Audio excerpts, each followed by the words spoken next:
She's not just a princess, she's a scholar, a warrior, a goddess reincarnated, and sometimes a ghost of herself. Welcome to Pixel Mind Studio, where we explore the minds behind the pixels. Today, we unlock the complex, courageous, and often conflicted mind of Princess Zelda and discover the cost of carrying the weight of the world in silence. In every generation, Zelda is born into a story that's already been written. She doesn't choose her path. She inherits it. In psychology, this aligns with the concept of inherited roles, when individuals are given a responsibility not based on merit, but on expectation. Zelda is expected to be wise, calm, composed, even divine. But what happens to a person who's never allowed to simply be human?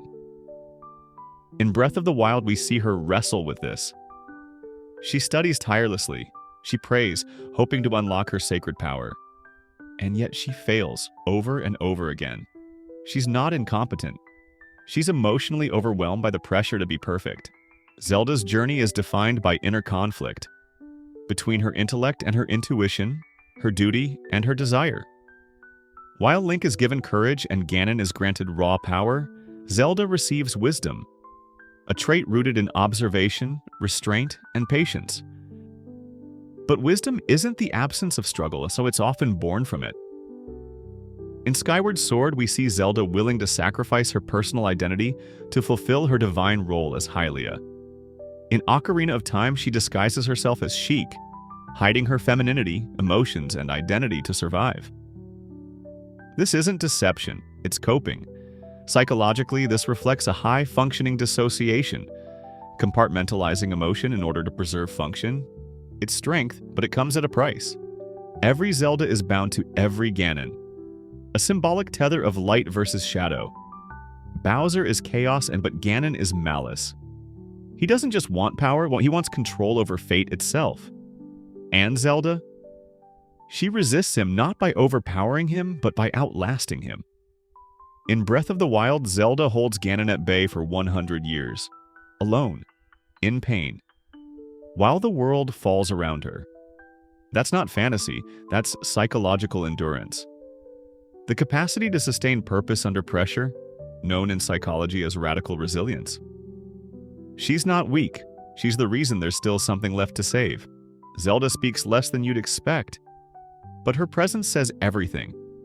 She doesn't seek the spotlight. She doesn't cry for help. Instead, she observes, supports, and leads, often from the background. This makes her easy to overlook, until you realize she's the one holding the kingdom together.